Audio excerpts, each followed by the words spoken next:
Okay, guys, I'm going to give you the short and skinny on rebuilding these tech forks on electric motion.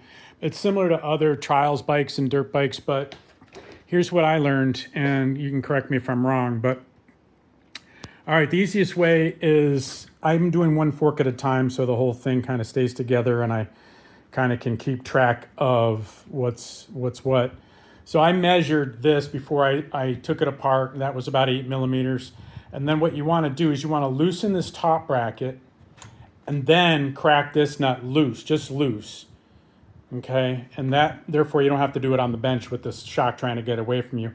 Also on the bottom of the shock, where that nut is, the orange nut there, crack that loose too before actually you take the fender off, because this thing spins on the fork. But if you don't do that, at least it has this arm to create some leverage. So when you have it on the bench, at least it has this arm to kind of keep it from rolling if you forget to do that. So that nut comes out. It's got a washer. Just be careful. All right. So mine have never been rebuilt, and one just started leaking oil 4 or 5 months ago. So I'm just getting around to it. Finding seals for it. On this particular, it's a Tech fork. It's kind of the base Tech fork model made by Formula. So if you go on Formula's website, kind of look up motorcycles and then go down to the bottom. These silver body ones are the Tech forks I'm working on. This is an electric motion. They decaled that for them. But all right, so once you've got that done, you're basically going to take out the top bolt, or top, what do you call it? This thing on the very top of the shock, which was right there, as you can see. So you're backing that out because you've already loosened it. And I actually, that's the preload adjustment. I just opened that up after I took it off. What you want to do before you remove this is back the preload all the way off. So that blue nut will come up flush to this. And I'm going to back that back off before I put it together, because you don't want any more tension on the spring. And again, safety first. Just don't have it looking in your face when you take this apart, and let the spring shoot up. So that backed out of here. Take the preload off and then back that thing out. And then it came out one spacer on top. Then the spring. Get your tray for oil. Here's my tray for oil down here. That's the second fork I dumped into that. So dump your oil out while you pull your spring out. And then it's just clean and wipe everything. Lots of rags and paper towels. And this thing was attached through the bottom of the shock down here. This bolt was in here. And this thing was, screwed down into there, inside of there. Now, it had this at the bottom, but this goes in first. You'll see it come apart. Then this goes in, and then this slips through the long shock tube and then mates up with this, and you put the orange bolt back in. Okay, but you'll see it as it comes apart. Just keep things in order. It's pretty simple. You can see this fits on the bottom nicely. But I cleaned up everything. So getting the seals out actually turned out to be pretty easy, and I didn't need any seal tools. So both seals were jammed down in there. You have the lower seal that was in there, and basically I put a rag up against the lip of the aluminum right here, and then I leveraged with a screwdriver to, the fork seal was on top. So let me do that one first.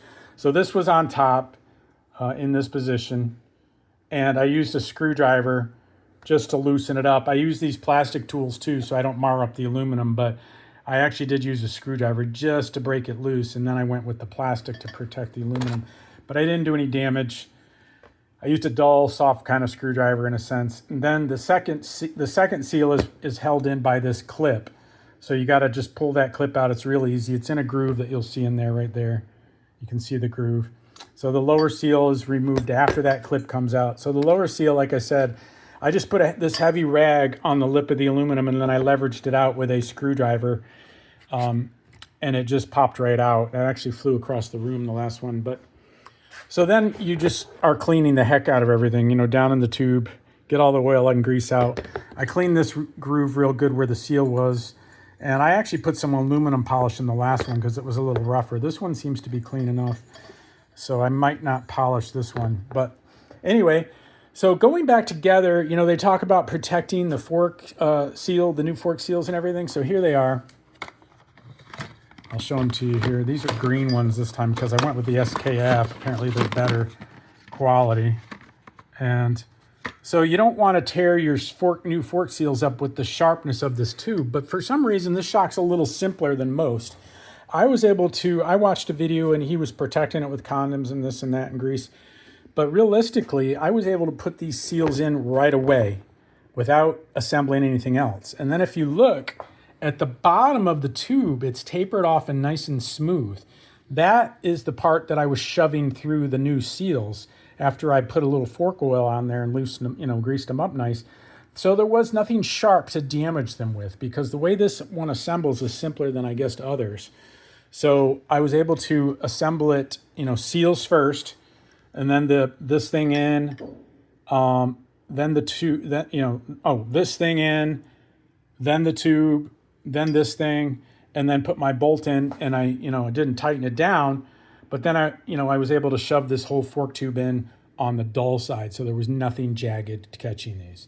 So it actually was easier than I thought. And then of course the oil thing, nobody really addresses that very closely, but what you're going to do is you are going to not put the spring in. You're going to do the oil before the spring and the cap and the spacer, and you're going to shove this all the way down as far as you can. So make the shock as short as possible without the spring. So this is open to pour the oil in. And then my particular fork took it looks like it took 350 milliliters, because I just used the bottle to measure mine. So I'm down to 600 milliliters. So one bottle will do both forks. Now these forks happen to have the same amount of fluid in both, according to the formula websites, but I'm hoping that's correct, because you know how models change. But anyway, I took a measuring tape, just your basic measuring tape with milliliters, and I measured out a zip tie to exactly that amount. And then, where's my zip tie? I lost it, but it's here somewhere. Anyway, the zip tie was marked to 118 millimeters, and basically it was very close to filling it. After this was collapsed, you plunge it a few times to make sure the oil's gotten down into the nooks and crannies, and mine was right about here. That's about 118 millimeters from the top, on the inside. So I used the zip tie that I measured with a marker, and just remember not to drop your zip tie down in there, because you'll have to dump all your oil out. So you could just use the tape measure. Oh, here's my zip tie. Yeah, I just measured it to the red mark there. And then I could see down with a light shining down the tube just when this hit the surface tension of the liquid, and I was right at the mark. So I'm going to 118 millimeters per fork. Each side's equal, apparently. Pretty simple forks. They're not overly complex, which is nice. So I haven't done much of this. Last time I did this was probably 10 years ago or more on a 1972 RD. So anyway, I hope that helps you guys. It is a little simpler than I thought. And then just reassemble. Remember, be gentle on these fittings. I do have a torque wrench. I don't know if I ever trust torque wrenches though, so I always kind of just go with the feel a little bit, as long as the torque feels right. But make sure everything's cleaned up really well, and you'll be good to go. I hope that helps. Appreciate any likes and subscribes, and I'll talk to you guys later.